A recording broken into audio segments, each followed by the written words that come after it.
de par le monde des stars, des artistes, de cinéma et tout. Ce n'est pas simple, c'est cela, il y a eu quelque chose derrière. Oui, il y a eu quelque chose derrière. Dans le monde d'aujourd'hui, là, tu ne peux pas être aimé par tout le monde sans que tu passes par quelque chose. Tous ceux qui sont, leur nom est sorti dans le monde entier, c'est que vraiment il y a quelque chose qui est en bas. Soit c'est lui qui a fait, soit ce sont ses parents qui ont fait. Voilà, soit, expliquez mieux. Soit les parents ont déjà cherché ça et là, ou bien lui-même, quand il a commencé à grandir, lui-même a cherché cette solution. Sinon, tant que tu n'as pas cherché quelque chose, mon frère, pour être aimé au-dessus de tout le monde, pour être aimé par tout le monde, vraiment c'est très difficile. On est en Afrique. Quand quelqu'un te voit évoluer, ils essaient de te rabaisser. Donc, il faut chercher la protection et être aimé par tout le monde. Ça, c'est très important en Afrique. Alors ça veut dire que vous avez affaire là à une cible d'une autre dimension, des personnalités d'une catégorie, c'est-à-dire haut de gamme, qui, ma foi, donnent dans la politique, ou dans le cinéma, ou dans le football, ou parmi l'industrie musicale. Alors, qu'est-ce que justement se cache derrière en ce qui vous concerne? Qu'est-ce que vous pouvez faire pour cela, pour tout ce monde? Moi, tout ce que ils sont sur ce même cas, que tu sois politicien, joueur ou quoi d'autre, une fois que tu attends ma voix, il faut me contacter. Et si tu me contactes, moi, il y a le secret de ça. On ne peut pas tout dire sur l'antenne. Ça, ce sont des secrets. Il suffit de voir au niveau de tes étoiles, de ta vie, et on va voir quel chemin on peut prendre pour que tu sois aimé par tout le monde. Ça, ce sont des secrets. On ne peut pas tout dire à l'antenne ici. Ce sont des secrets. Bon, enfin, ce sont des secrets, chef, c'est vrai, si vous levez un col de voile, pour que nos auditeurs, nos télé-internautes soient plus ou moins rassurés de ce que vous pouvez faire quelque chose pour eux, qu'est-ce que, justement, eux, à leur niveau, doivent faire pour qu'ils puissent rentrer dans ces grâces-là? Tout d'abord, parlons des sacrifices.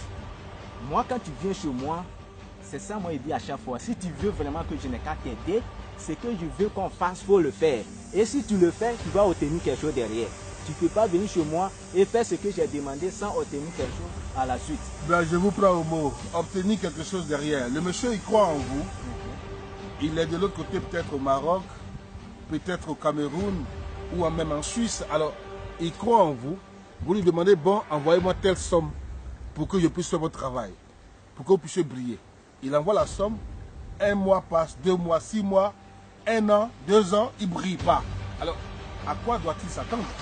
Est-ce qu'ici, il y a une forme de garantie pour montrer que le monsieur là, le travail que vous avez fait, ça marchait ou pas? Ça, chez moi, ça ne peut pas se passer. Tu ne peux pas me contacter sans obtenir un résultat.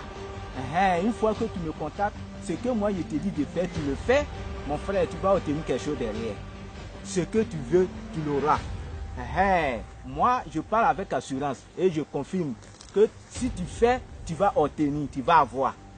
Faut pas, ils vont craindre, faut pas, ils vont avoir peur. Ça, c'est votre parole contre la leur. De toute façon, je pense que tous ceux qui le suivent sont responsables et qu'ils pourront éventuellement, j'allais dire, prendre toutes leurs responsabilités pour dénoncer toutes les déviances. Là, monsieur, faites vos commentaires. Faites vos commentaires. Nous sommes au niveau donc de la direction du 6e sens. Nous prendrons nos dispositions. Alors, s'il vous plaît, vous avez parlé tout à l'heure, Cheikh Mamourou, de sacrifice. Aujourd'hui, on estime, on pense que pour être une grande personnalité connue, il faut sacrifier une personne, un être humain, ou bien une partie de son corps. Qu'est-ce que vous dites de tout ça? Sur ce côté, on voit que les gens se trompent. Sacrifier un être humain pour avoir le pouvoir, ça c'est un faux passage. Les gens se trompent sur ce côté. Moi, ce côté, ce cas-là, moi, je ne fais pas. Je ne sacrifie pas quelqu'un pour que quelqu'un n'a qu'à être aimé par tout le monde. Tu veux être aimé par les gens et tu tues quelqu'un pour être aimé. Dans ce cas, si tu veux tuer les gens, tu vas t'aimer. Moi, je suis là, moi, je me base sur les sacrifices. Ça peut être des sacrifices d'animaux, mais pas hommes. Moi, chez moi, on ne sacrifie pas quelqu'un. Mais il semble qu'il faut souvent sacrifier une petite partie, un petit doigt qu'on coupe et puis voilà. Il y a les gens qui le disent, mais chez moi, ça ne se passe pas comme ça. Moi, je ne prends pas une partie du corps humain pour travailler pour que quelqu'un n'a qu'à avoir un pouvoir. Ça, je ne le fais pas.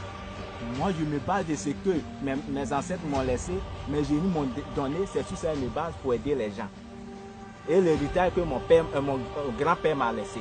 C'est sur ça Ouais. il va pour aider les gens. On nous dit aussi que souvent il faut tisser un pacte avec un démon, un pacte avec un esprit bizarre, quitte à ce que vous soyez riche, une personne honorable pendant un certain temps, et puis vous mourrez. Alors, qu'est-ce que vous dites de ça aussi? Mais à quoi bon on essaie de faire ça? Tu vas faire quelque chose pour avoir un pouvoir au moins de quelques temps et puis tu vas mourir. Moi, chez moi, je ne sacrifie pas quelqu'un pour avoir le pouvoir. Sur ce côté, je dis à mes frères, et ils se trompent. Il ne faut pas sacrifier quelqu'un pour avoir le pouvoir. Et tu vas mal finir. Sur ce côté seulement, tu vas mal finir. Ça, c'est pas bon. C'est pas... Moi, chez moi, ça ne se passe pas comme ça. Chez moi, en tout cas, sur ce côté, je dis à mes frères. Il y a des gens qui font ça. Il y a des gens, quand tu vas arriver, ils disent oui, il faut signer le pacte, tu vas signer. Mais vraiment, tu vas finir mal. Tu ne peux pas sacrifier quelqu'un et puis le reste de ta vie là sera normal. Si tu as eu le pouvoir, peut-être c'est quelques années. Et à la suite là, c'est que tu vas voir sur tes yeux avant de mourir là, c'est toi-même qui vas voir. Vous allez lancer un appel à tous ceux qui nous suivent, qui rêvent d'être grands, qui rêvent d'être célèbres dans le monde. Il y a les artistes, il y a les hommes politiques, il y a les acteurs du cinéma, il y a donc, il y a, dans le monde, dans l'industrie musicale y compris. Alors, lancez donc l'appel à tous ceux-là qui vous suivent. Moi, ce que je vais dire à mes frères, tous ceux qui veulent avoir le pouvoir, être aimé par tout le monde, que tu sois joueur, politicien, artiste, etc., toutes ces personnes-là, quand ils vont entendre ma voix, ils n'ont qu'à essayer de me contacter. Et mon numéro, c'est un numéro bonheur. Une fois que tu me contactes, dis-toi que ton problème est déjà réglé. Il ne faut pas, ils vont avoir peur. Ils vont avoir peur. Ils n'ont qu'à me contacter. Moi, je suis quelqu'un, je suis très simple. Je suis là pour aider tout le monde. Je ne me base pas sur l'argent pour travailler. Je suis là pour aider tout le monde. Donc, tous ceux qui vont entendre ma voix, il ne faut pas, ils vont hésiter de me contacter. Mon numéro, c'est le 58 92 55 29. 58 92 55 29. Et c'est un numéro WhatsApp. Ils n'ont qu'à prendre ça, ils vont m'appeler. Précédé de l'indicatif plus 225, mesdames et messieurs, nous sommes en Côte d'Ivoire, nous sommes avec Cheikh Mamourou pour parler bien entendu de, la célébrité dans le monde, une célébrité nationale et même internationale. Si vous en voulez, vous voulez du pouvoir, contactez Cheikh Mamourou. Merci de nous avoir suivis, c'était nous, 6e sens, Brice Dibé, juste dans, en arrière-plan. Et nous sommes là avec vous, Ibrahim Pangui. Merci surtout de dénoncer toutes les déviances à partir de nos émissions et nous prendrons nos dispositions. Merci, bonsoir.